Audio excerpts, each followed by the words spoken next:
Lola színre lép.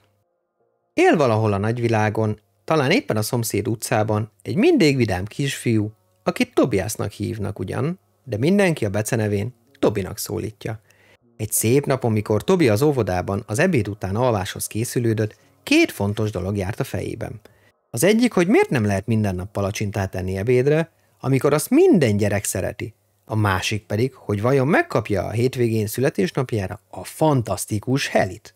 Azt a hatalmas távirányítós helikoptert, amire nagyon régóta vágyik. Már az összes gyerek elaludt, ám Tobi egyre csak forgolódott az ágyban. Nem jött álom a szemére. Folyamatosan az üzlet kirakatát látta maga előtt, ahol ott állt Heli becsomagolva. Egyszer csak, miközben csukott szemmel aludni próbált, mintha valami csiklandósat érezne az orránál. Gyorsan megvakarta, aztán újból és megint megvakarta. Harmadik alkalommal halk kuncogást is hallott a csikizés után. Ekkor már kinyitotta a szemét, és lássatok csodát, egy apró kislány ült az orra hegyén. Pontosabban egy kislányhoz nagyon hasonlító valaki, mert ugyebár kilátott már teniszlabda méretű kislányt, ráadásul szárnyakkal a háta közepén. Tobi nem mert megszólalni, nehogy az óvónéni rászóljon, így hát csendben szemügyre vette az apróságot.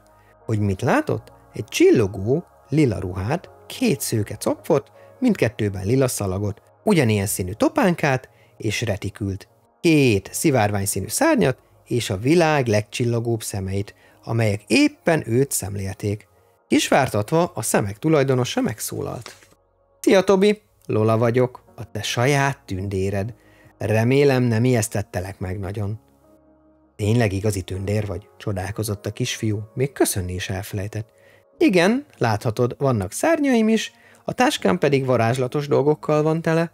Valójában én egy titok tündér vagyok, mert különböző varázstárgyak ajándékozása mellett sokféle titkot is elmondok majd neked. Legelőször pedig segítek egy vágyad elérésében. Persze csak, ha te is szeretnéd. Milyen vágyam? Ült fel Tobi izgatottan, mert rögtön a helikopter jutott eszébe. Jól gondolod, Tobi, nevetett Lola, aki pontosan tudta, mi jár a kisfiú fejében, hiszen a tündérek már csak ilyenek. A távirányítós csodahelikopter. Segítek neked megszerezni. Ha megfogadod a tanácsaimat, a tiéd lesz. Ígérem. Tobi egyre izgatottabb lett, fel sem tűnt neki, hogy a szobában senki más nem vesz észre Lolát, sőt, az sem, hogy ő felült az ágyban, és valakivel beszélget. Valójában egy varázsbuborékban ültek, amit Lola fújt maguk köré, így az óvónénik nem láthatták, hogy mi történik a buborékon belül, sőt, magát a buborékot sem. Ők úgy látták, hogy Tobi az ágyában alszik. De hogyan? Megveszed nekem, vagy rábeszéled a szüleimet, hogy vegyék meg? Egyik sem, de ne is törődj azzal, hogy hogyan. Tessék, adok neked egy varázskavicsot. Azzal előhalászott a retikűjéből egy teljesen közösségesnek látszó kavicsot, és átadta a fiúskának. Az lesz a feladatod, hogy mindig magadnál tartsd, és akárhányszor megérinted a nap folyamán, mindig gondolj arra, amit nagyon szeretnél. Most éppen azt, hogy otthon játszol a helikoptereddel. Tobi kétkedve fogadta a követ, ami pontosan úgy nézett ki, mint bármelyik otthoni kavicsa, amiket a parton szokott gyűjteni, de csak ennyit válaszolt. De hát én mindig arra gondolok, hogy éppen emiatt nem sikerül elaludnom, mert folyton azt láttam, ahogy ott áll a kirakatban. Ez a mai titkunk első fele, Tobi.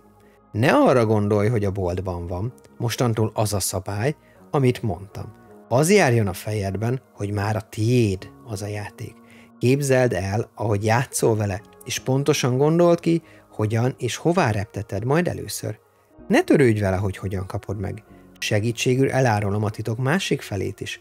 Valahányszor azt érzed majd, hogy már a tiéd, Tündérország királynője annyiszor suhint egyet a varázspálcájával, és egyre közelebb és közelebb viszi hozzád, míg nem, a valóságban is odaér majd. Akkor lehet, hogy már holnap megkapom? Vagy a hétvégén? Örvendezett Tobi. Ezt én sem tudom előre, csak rajtad múlik. Minél többször használod a kavicsot, annál hamarabb lesz eredménye, az biztos. Most mennem kell, Tobi. Hívnak a csengettyűk Tündérországból, de mostantól mindig veled leszek, még akkor is, ha nem látsz. Bízz bennem, és kövesd a tanácsaimat. Kiáltotta röptében Lola, majd átszállt a varázsbuborék falán, ezzel kipukkasztva azt, és eltűnt. Tobi szinte azonnal elaludt, és mikor felébredt, azt gondolta, hogy álmodott. De a párnája alatt megtalálta a varázskavicsot, és egyből tudta, hogy nem álom volt. Tényleg meglátogatta őt a saját tündére. Ettől fogva nagyon sokat gondolt a Helire, pont úgy, ahogy Lola javasolta, és izgatottan várta a hétvégi születésnapi köszöntést. Eljött a nagy nap, már a tortát is megették, és mindenki átadta neki szánt ajándékokat, de a helikopternek nyoma sem volt. Toby egyre csalódottabb lett. Persze örült ő a mesekönyveknek, társasjátéknak, meg az új labdának is, de nem értette, hogy éppen azt, amire a legjobban vágyott, miért nem kapta meg. Estére már annyira mérges lett, hogy lefekvés előtt dühében bedobta a varázskavicsot a szemetesbe. Nem is ér semmit ez az egész, kesergett magában, aztán elpityeredett. Bárcsak itt lenne Lola, hogy megkérdezzem, mit rontottam el, vagy miért nem működik a kavicsom. Na végre már, hogy hívtál? Ugrott hirtelen az ölébe a kis tündérlány, látszólag a semmiből. Ezúttal tetőtől talpig, pirosba öltözve. Mi a baj, Toby? Miért vagy szomorú? Megígérted, hogy megkapom a helikoptert, ha sokat gondolok arra, hogy már az enyém. Erre tessék, ma volt a születésnapom, és nem kaptam meg. Nem is működik a kavics, bömbölte a kisfiú egyre hangosabban. Még szerencse, hogy van varázsbuborékom. Toby, amiben elbújhatunk, így mások nem látják, hogy most milyen bután viselkedsz. Torgálta Lola, majd folytatta. Nagyon sok szép ajándékot látok a polcokon.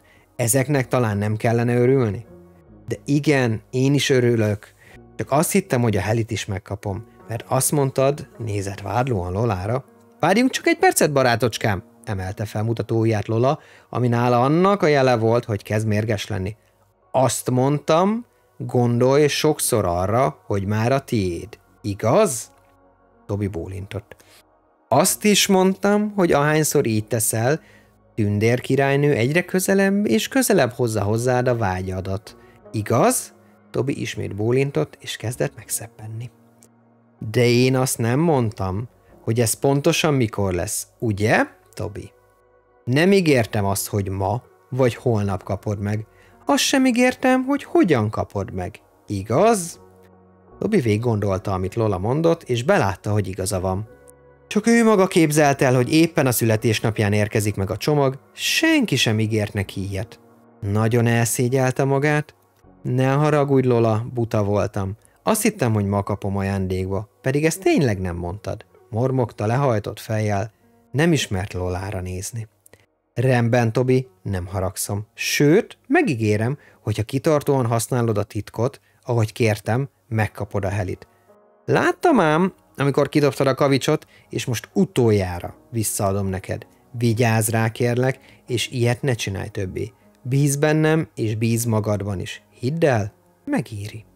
Ekkor megszólalt a már ismerős csengő hang, és Lola a buborékot kipukkasztva tovaszállt.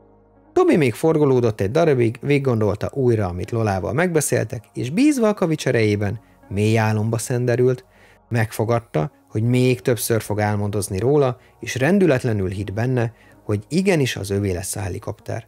Pár nap múlva csengettek Tobyék ajtaján. Anyukája nyitott ajtót, majd egy nagy dobozzal tért vissza. A postás csomagot hozott nekünk, gyerekek, bontsuk ki. Hívta a családot, és már olvasta is a levelet, amit a dobozra ragasztottak. Mi van odaírva, anya? Kíváncsiskodott Toby, mikor látta, hogy anyukája egyre szélesebben mosolyog. Emlékszel, hogy nemrég gyűjtöttük a kedvenc csokit papírjait, és beküldtük őket a nyereményjátékba? Igen, mert azt mondtad, hogy értékes nyeremények lesznek. Úgy látszik, minket sorsoltak ki, és megkaptuk az egyik értékes nyereményt, mondta az anyukája boldogan. Kíváncsi vagyok, mi lehet benne. Bontsuk ki gyorsan. Toby izgatottan tépte le a csomagoló papírt, mikor meglátta, hogy mit rejt a doboz, míg a lélegzete is elállt. Mit gondoltok, mi volt benne? Úgy van, a fantasztikus Heli. Toby, aki születésnapjára ugyan nem kapta meg, pár nappal később megnyerte azt, amiről álmodott, és most nagy boldogságában azt sem tudta, hová szaladjon először kipróbálni. Lola mindezt mosolyogva figyelte a szekrény tetejéről, és magában büszkén ezt gondolta. Hiába no! 777 éve segítek már a gyerekeknek, és eddig még mindig sikerült valóra váltani az álmaikat. Persze csak, ha megfogadták a tanácsaimat. Bár csak minden gyerek és felnőtt elhinné, hogyha nagyon erősen hisz valamiben, és azt sokszor elképzeli, akkor valóra is válik. Azzal visszarepül Tündérországba, hogy elmesélje a többi tündérnek a sikereit. Higgyétek el ti is, gyerekek, hogy ez a varázslat velünk is megtörténhet. Még akkor is, ha éppen nem látjuk a saját tündérünket. Fogadjátok meg Lola tanácsát, és a ti álmaitok is valóra válhatnak. Szép álmokat, gyerekek!